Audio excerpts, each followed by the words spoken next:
Alrighty.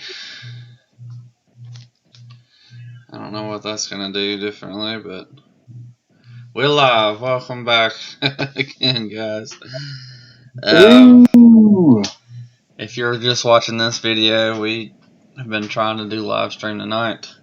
And of course, my computer is being dumb again. Good news, I've already picked out a computer, so I'll be getting a new one soon. So that's exciting. But we're just going to go straight into the Patriotic Heroes. Make sure that we have enough time. So, our top Patriotic Heroes. Want to do teams first? Yeah, we've only got 3 teams and 7 characters, so we'll just start with the teams. Clocking in at number 3. I tried to limit it because we could have made this much more involved than it needs to be, but we tried to limit ourselves. So number 3 is the Freedom Fighters. They are set up in a world where the Nazis won World War II, right? These characters are fighting for freedom from the oppression of Nazi-run Germany, and where the Nazis rule the world. Considering the backdrop, doesn't really get more patriotic than that, but I'm sure you can fill in some details there, buddy, since you've been reading the new Venditti series that just appears to be excellent from every direction. Yeah, it's awesome. Yeah, so in this book, the Nazis won World War II, and Hitler takes over America, and there's a big battle in America to crush the American spirit. And of course, that American spirit is visualized through Uncle Sam. He'll show up again later. He might show up later. But the Freedom Fighters fight and resist the Nazis to try to spur on American spirit. And they actually fail. And then the newest run starts in present day. So the Nazis have been in power for 60 years? Yeah, so. And their goal is to revive the spirit of America back, bring hope back to the American people who have pretty much just settled under the Nazi regime. And it's pretty interesting. It's really good read. So I really enjoy it. And they've also got an evil Superman, which is pretty awesome. They got evil Supergirl too. Huh. They didn't really do much with her, but they showed her die. So that was pretty cool. And like there's a picture of evil Superman holding the evil Supergirl. Oh yeah, classic Crisis. That's right. That's about all you see of her. But it's really good. It's really good, and it's pretty interesting because they take a lot of or a few like classic Superman characters and they'll put them in there in some way or another. So that's pretty interesting. But it's a great series. It's a lot of fun. I haven't read any of the old ones, but I think it's a really cool concept. I enjoy alternate worlds like that. It's fun. So yeah, pretty cool. So yeah, I think they're interesting, and they're on the list because Uncle Sam is their leader. Anyway, number 2 on the teams list are the Invaders from Marvel Comics. You got Captain America heading that group up. This includes the Liberty Legion as well, which was sort of the Invaders in America, and then the Invaders were over in Europe. You got Namor, the original Human Torch, the android, Union Jack, Spitfire, Wizard, Miss America, all those characters fighting against Germany, fighting against the Japanese, fighting against was it Mussolini in Italy? Fighting the Axis powers, basically. And just great comics in general. I found them purely by chance in the early 90s. There was a miniseries that Marvel put out, and I thought the first issue cover looked really cool, and it had Captain America on it. And I was like, I don't know who any of these people are, but let me check this out. And I was hooked. There was an element of mystery to it, and that carries throughout the 4-issue miniseries. I dug it. I like them. I think they're cool. In fact, there was a new issue that came out set in that continuity in the 40s just this past Wednesday. Captain America and the Invaders Bahamas Triangle or something like that. And so Captain America's going with FDR, Franklin Delano Roosevelt, to some sort of trip to the Bahamas. I forget exactly what's going on there, but the Nazis try to kidnap some British guy and put him back in power to make the British look foolish, and the invaders stop him. I'm assuming. I haven't read the issue, but history would indicate that they won.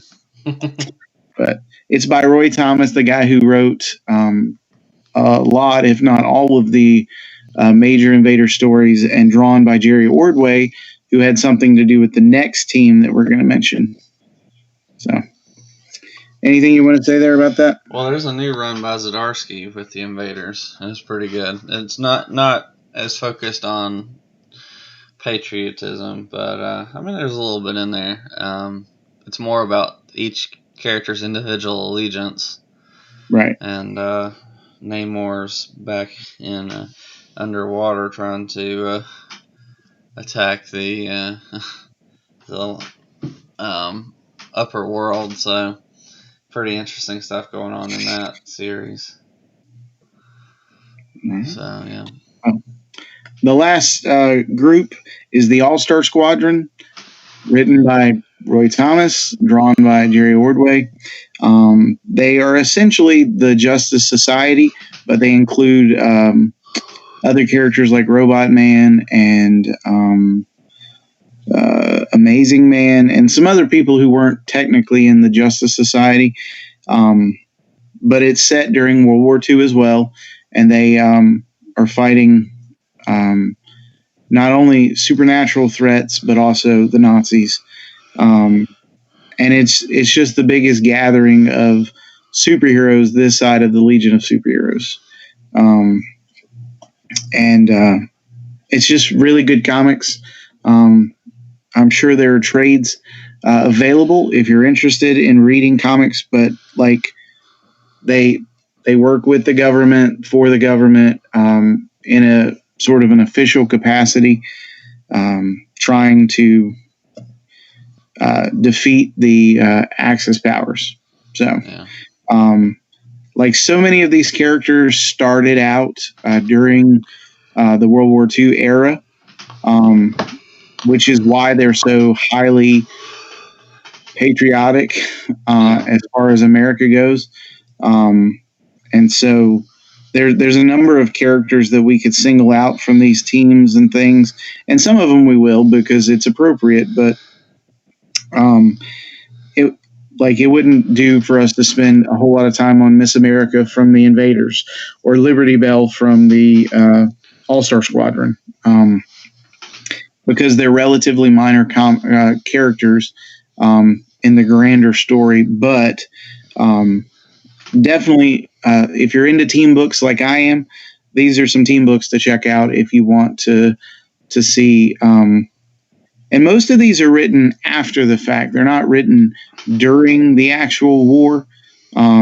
So the hand is not quite as heavy with the propaganda as some of these other characters. They within that time frame. Right. So All right. So that's the team books. I don't know if you want to say anything about the Justice Society or anything like that. No, I mean, I guess you could argue in some ways the Justice League has a little bit of patriotism in it, and Justice Society. Well, yeah, just because of the characters and stuff. Yeah. I mean, there's a reason it's called Justice League of America. This is true. But yeah. This is true. Anyway, and Justice Society of America. Right. So, all right. We'll go on to the individual characters. We just wanted to highlight. We've only got like 7 individuals, so we wanted to highlight some teams as well to round out a top 10. And yeah, so there you go. All right, number 7. All right, so clocking in at number 7. I'm doing 2 characters here, and I'll explain as we go. So the first character I want to highlight is Battlestar. He is quite possibly the first African American to take on a patriotic themed costume and code name. He served as the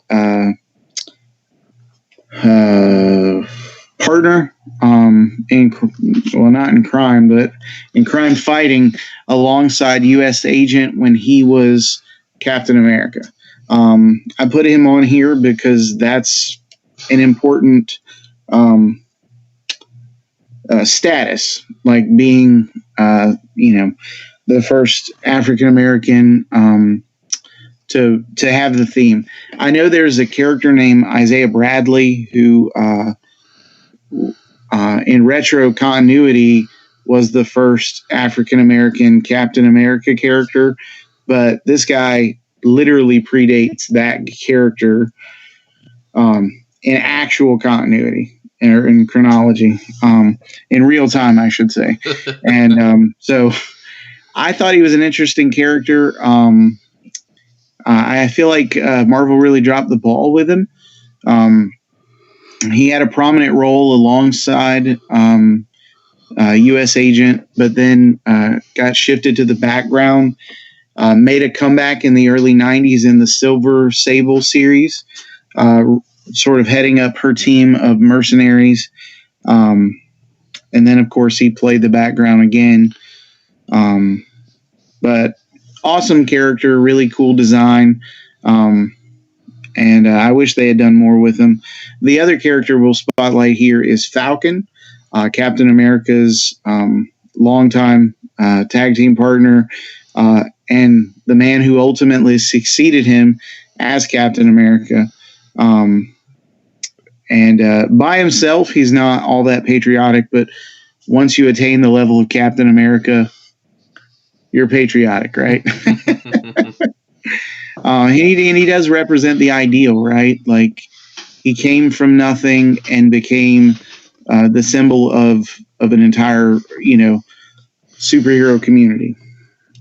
So I think that's really impressive. Yeah. You have any thoughts there? No. Okay. Well, all right. So that's number 7. Number 6 is The Fighting American. This was a 1950s creation by Joe Simon and Jack Kirby.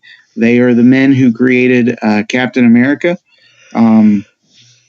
They created this character because they weren't allowed to be working on Captain America at the time, and yet they wanted to write some Captain America stories about him fighting communists.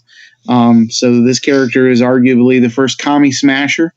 He rose up in popularity and stuff during the McCarthy era of where the government was going after potential communists and things like that. So the story started out serious, but became more of a satire of political events and what was going on in comic books at the time. And different folks have written stories about this character later on. So, like after Jack Kirby died, certain artists and creators asked permission to do their own stories about the character. But I mean, the reason I name him here is precisely because he was created by the same 2 men who created Captain America. And he was created for the whole purpose of fighting communism, which was this big scary thing hanging over the 1950s America. Yeah. It's kind of hard if you weren't alive then to really understand what people were going through in fearing communist rule and things of that nature. But anyways, you got anything? No, I don't really know much about All right. the character. No, number 5, the Shield. Not Shield as in Nick Fury's espionage unit, but the Shield. This is the first patriotic themed superhero ever created. He predates Captain America by a few months. He was put out by what it ultimately became Archie Comics. He predates Superman. Do what? He predates Superman. No, he's after Superman. So he's not the first. His costume is the first patriotic themed costume. Okay. That's what I'm arguing for. Okay, like most of these, so Battlestar's costume has the red, white, and blue. Fighting American, the Shield, and a few other characters on this list all have those, red, white, and blue colors and costumes themed after the American flag. That's what I'm arguing for here. Okay, I'll take that. Costume. Yeah. So, but that's what I'm so like. But Superman wasn't created to be a patriotic character. He is patriotic, but he wasn't created that way. You know what I'm saying? Like Superman's we'll talk about that in a little bit. Okay, that's fine. So anyway, the Shield has a indestructible costume, and at one point DC was had the rights to this character, but it lapsed, and the folks who put out Archie Comics have him now. So it'd be interesting to see if they ever do anything with the character. Because it could be interesting, right? So that's number 5. Anything you want to say there? All right. Number 4 is Wonder Woman. Wonder Woman. Her thinking costume is all you need to know. That she's got the red, white, and blue, the stars and stuff in there. I hate that they've turned it down a bit with that. Yeah, I was thinking about that today, too, in preparation for this, how they've gotten away from that to some degree. But again, in some sense, it's not as necessary. Like, the need for propaganda of this nature isn't... Like, I was talking to my dad about this yesterday. Folks who are from and live in America will never be accused of, generally speaking, won't be accused of not loving our country too much. Right? But we can be accused of loving our country too much. Does that make sense? So the danger is not in not loving America enough. It's always in loving it too much.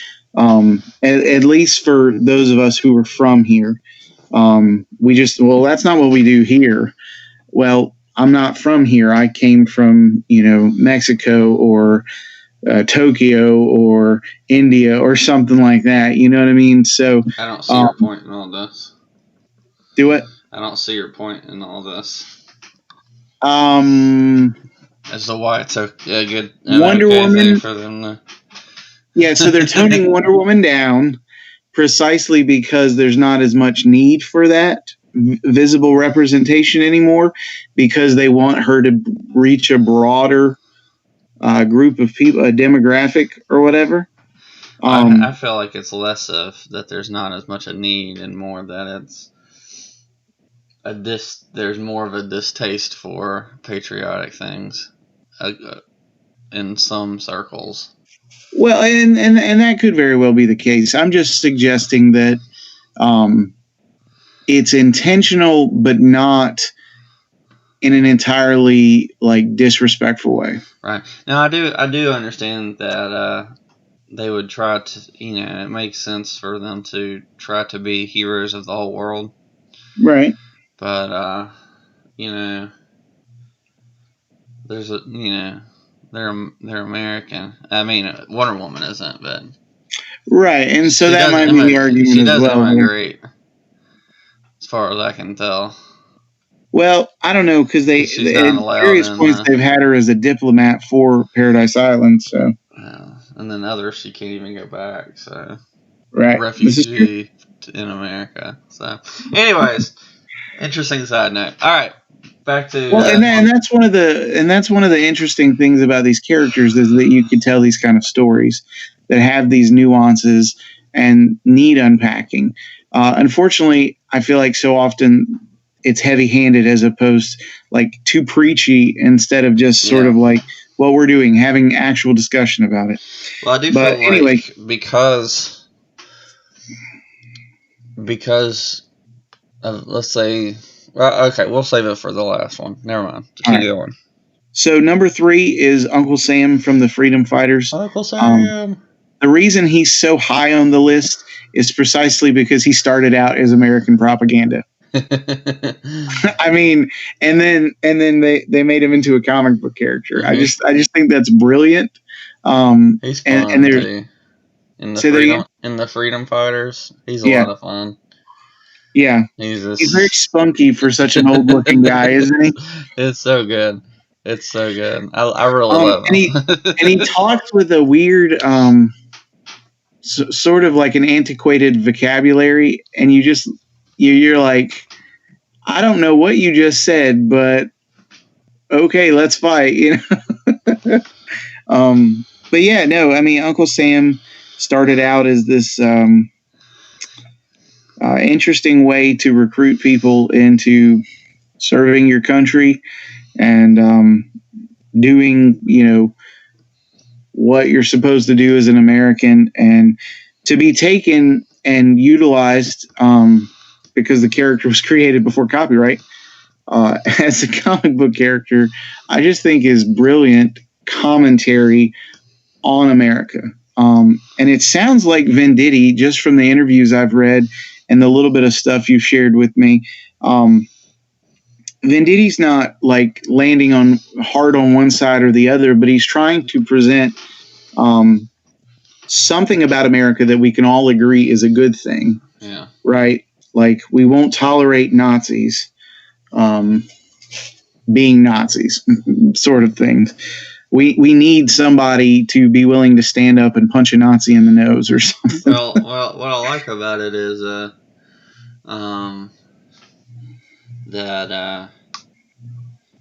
it talks about like the hope of there's this idea of looking for the hope of our country and finding ourselves as an identity together against an evil regime. Right. And you know, and you have to ask, like, what is it that draws us together? It's a set of values that we have, that all men are created equal before God, and that, you know, we have these certain inalienable rights that life, liberty, gives us the pursuit of happiness, and right. And yeah, that's just really cool. And you know, just kind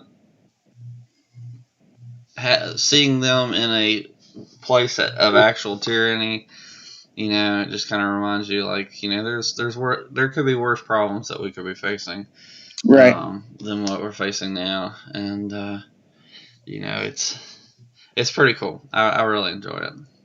Yeah. Well, the first interview I read with him, though, he was talking about his dad or granddad or something being involved in World War II and like telling the stories. And he just remembers like the feeling he got hearing those stories, and he wanted to convey something of that in the writing. So, but anyway, Uncle Sam, number 3. Number 2, Superman. From like the early 1940s with the radio show on through the early 2000s, so close to 60-something years. He was all about truth, justice, and the American way. Or the America way, as my son used to say before he realized. Yeah. And so that's why he's on here. Some of the coolest Superman covers have incorporated the cape. I mean, not the cape, but the flag. Right. There's the original Superman number 14, Superman number 14. He's got a bald eagle on one arm and the flag behind him. It's really sweet looking. There's an awesome Jerry Ordway cover from Superman Volume 2, number 53, and that actually has him standing in front saluting the. He may be saluting, I don't remember, but it says "Truth, Justice, and the American Way" on the front. Well, the picture I've got up is Action Comics 1000 variant that I got. Yes, with the family and the flags in the background. I couldn't remember. I wanted to ask you if that was if that had the flag there. And that's, there was what's his name? Gleason. Yeah. There's an Ed McGuinness cover where the flag is draped over Superman. And then there's a really awesome Dan Jurgens cover from the Reign of the Superman where he's got the cyborg holding the flag and it's sort of flapping behind him. I feel like he did a Superman cover like that too with the regular Superman, but I couldn't find it. But for so long, Superman was just like he's the hero who went to the White House in the 80s and talked to Ronald Reagan about whatever superhero crisis was going on. He's the one in the 80s who was seeking to disarm nuclear weapons in Superman 4 and in the arms race. So while he was decidedly American, there was nothing about him that said he's not also about the world. And so he presented a good picture of what it was to be both a hero and an American. Some of that's fallen out in recent years, and that, I really don't have a whole lot to say in regard to that. I understand Superman's an alien. If he wants to renounce citizenship, whatever. I'm just saying, and there are certainly things about our country that I don't care for, that I have no power to ultimately change, but it's also a lot of really great things. So. Yeah, no, I know. I mean, I was thanking God yesterday for just some of the freedoms that I take for granted. Being able to go off in my backyard and shoot off fireworks if I want to, and not have to worry about somebody thinking I'm, because in other parts of the world, if you shoot off explosives of any kind, people take that as a sign of military aggression. And you literally could end up being bombed by a legit missile, right? If you were to set off a fire in your backyard in certain parts of the Middle East, that could be like, oh, military aggression, right? So I don't want to take for granted things like that. I want to steward well the opportunities I have and privileges that I have being an American. So Superman, at one point he was proud to represent the best parts of America, kind of like Uncle Sam. In some sense, I get the distancing, in others, I'm like, I don't know why, but whatever. Anything you want to add there? Well, I think that he. I'm going to argue he's obviously the first patriotic character. Because he may not have been created for that, but he did end up taking up the mantle. And let's just admit, he's very American in the way that he handles things. He grew up in Kansas. Right, the heartland. If you take the contiguous United States, Kansas is the friggin' center of that. Right. And then so he's got the farm boy type thing. But then he, lives in the big city, which is basically New York City, but called Metropolis. You don't get more American than that. And, I think part of being awesome, in America is that we're also on the world stage. We do focus on ourselves and, for keeping our, our country healthy and good and free, but it doesn't mean that we don't help others out. We don't go over and try to help solve world problems. And so I don't think that he necessarily needs to not be American to be able to go over. I do think there's some interesting stuff going on in the Doomsday Clock with him. Oh, right, yes, and Russia. And world relations. I think that's really interesting that not everybody would really want him because he lives in America to probably be over them in any way. I thought that was an interesting aspect. And not that they could do much about it, but I do think because of if Superman were real today, I do feel like there would be countries who would not allow him because he lives in our country, right? And so, I just don't think that it makes sense to really push him and Wonder Woman as well so far away from their patriotic roots. I mean, I don't think they have to be so overly patriotic that they can't, grow in other directions as well and protect the world. So I think that's a cool aspect of the character that they are focusing globally, that they don't just stay in America. But at the same time, like I feel like they were created, or I mean, they were developed into these patriotic characters, and I think that they work really well for that. I mean, Americans created them too, so symbolize the greatness of this country, right? And I think we miss something if we push them too far away from that. Right. So that's all I got to say, really. All right, and so number one should be no surprise, but Captain America. Captain America, it's in the name. I mean, and it's in his costume. He can't escape it.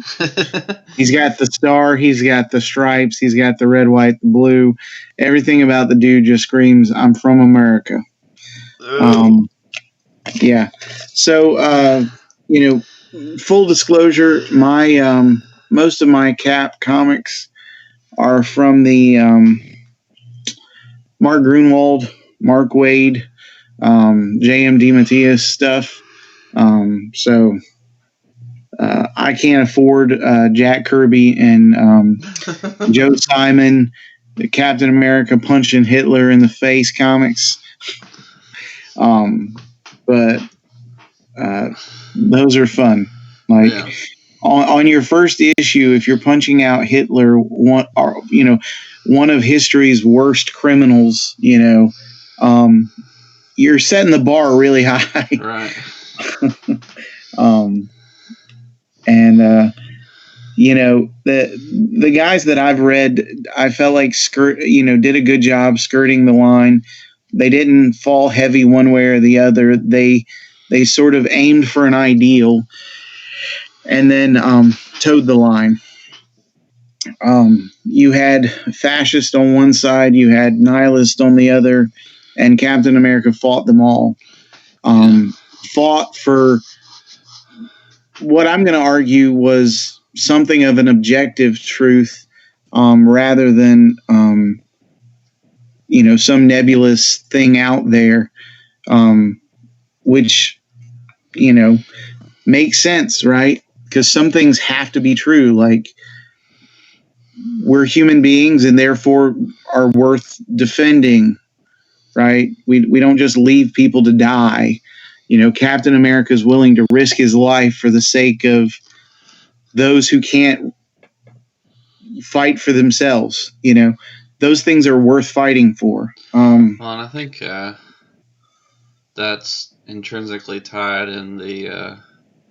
I mean, we don't talk about religion much on this channel, but it's intrinsically tied in the belief of the founders that all men were created equal before God and made in His image. And if that's true, it's at least what we built our society on. Then every life is important, no matter how small. And I think that's why the characters are the way they are, because they. Because they have those shared values, and I think it's pretty awesome. And they set the standard. If we think the quintessential hero never takes a life, never kills, and and they've had some heroes who kind of go back and forth, and I feel like because of that, like the values that the country was founded on seem to be the standard by which we hold all of our heroes to in comics. Whether we're okay with some of them doing other things because it's their character or not, Right. we judge them on how good of a hero they are, on the scale between hero and villain based off of our shared values as a country, and so I think that's pretty cool. Yeah, no, I think you're dead on. Like that section in the Declaration of Independence is so, I don't know, it's so like embedded in our society that when we move away from it, um, it's hard to say that we care. Yeah. You know what I mean? Like when we ignore the inalienable right to life, liberty, and the pursuit of happiness, um, how can you say you care? How can you define a hero if they're not willing to defend those sorts of things? You know what I mean? To stand up for life and liberty, and not, you know, death or slavery, right? Like, so there's a reason that these characters, some of them are, as old as they are, and yet they've endured, right? So frequently, the complaint against Captain America, the character, is that the idea gets boring, and it's like, man, if that idea ever gets boring, then we just should stop, right?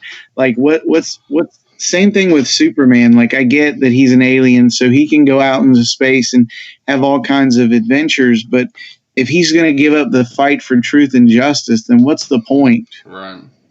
Right? I don't mean your truth or my truth. I mean truth, like as objectively defined, and sort of in terms of what we're talking about right now, as defined in the Declaration: life, liberty, and the right to pursue happiness, provided you're not impeding or impugning somebody else's right. Right. Right. I think interesting, like it says truth, justice, and the American way. Like, I think the general premise there is freedom. Right. Truth and justice and basically freedom. And, those are great things to aspire for. And sometimes I feel like we miss some of them in our politics. I don't want to get political because we're talking about comic books. That's right. But, I think it's cool to see them even when they're way out in space or on other worlds or in a different multiverse, like that truth and justice and freedom, our way of life in America, that's what they strive for, and it's kind of what we strive for, so they're there to inspire us to live for truth, justice, and the American way. And having us seeking truth, seeking justice, seeking freedom, and so I think one of the nice things about the Patriotic Heroes is they give us something to aspire to that we can tangibly do. Although we can't go out and fight these monsters, but we can with our fist. We can't fight them with our fist, but as long as we stand up for what we believe in. Right. So that's one of the reasons I like the Patriotic Heroes. Me too. They have sort of an objective ground of morality that somebody like the Punisher, who I'll watch a movie and I'll read stories about just fine, but who never makes my favorite characters list. My favorite characters often include Superman or Captain America or folks like that, and there's a reason. Well, the reason I love the Punisher is because he contrasts well with the better heroes. Right. So you see him, you're like, I like this character because he makes the other characters look even better. Right. So like when Right. So that's good. in Civil War, when he brings Spider-Man to Cap America and offers his services, Cap's like, no, we don't take your kind here. We don't kill. I'm like, dude, that's amazing. Like, that's how high his standards are. Like, even when they're, down and, in the trench, like, he's still gonna draw the line. Like, we're not gonna take help, just because. We're not gonna retreat from our values just because we're in a bad situation, and that's why I like that kind of character to make someone like Captain America look even better. And you know what's funny is after Captain America died in Civil War, Punisher tried to honor him. Like, so Punisher recognizes where Captain America's coming from. Like, he sees it. Like, even though he's like, I'm here and Cap is here, he's still like, I'm going to honor him even in how I do my, vigilantism or whatever. Since you as a viewer couldn't see what Lewis did, he put his hands over so Cap's above the Punisher. And Punisher recognizes that. Punisher recognizes that. That's the like joy within of continuity, visual Punisher. Illustrations there. Yes. On non-visual. Sorry, I forget. We're for so long we were able to do video, and we're going to get back there eventually. It's coming. We appreciate your patience on that. Yeah. We really hope you guys have enjoyed this video. We've enjoyed making it. It turned out a lot better than we were thinking it was 2 months ago when we first started talking about the possibility of doing this. Yeah. When we were talking about it, it seemed more like a joke than anything else. But I'm glad this turned out as well as it did. Despite our initial setbacks with technical difficulties, our old nemesis. Technical difficulties!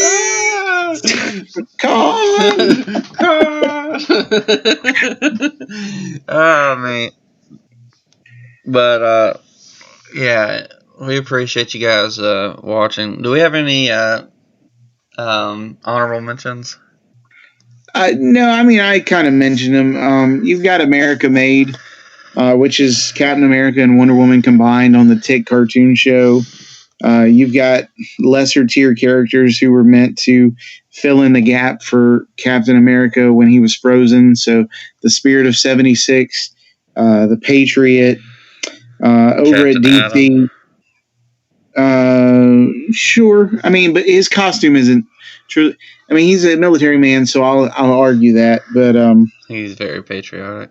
U.S. agent. I can see him carrying a flag around on a cover. Actually, I think I do have a cover with him. So patriotic. Yeah, there you go. Over at DC, you've got Agent Liberty, who is a right-wing kind of character. You've got General Glory, and who was in the Justice League, and he was supposed to be like a riff on Captain America, but he was Guy Gardner's favorite comic book character.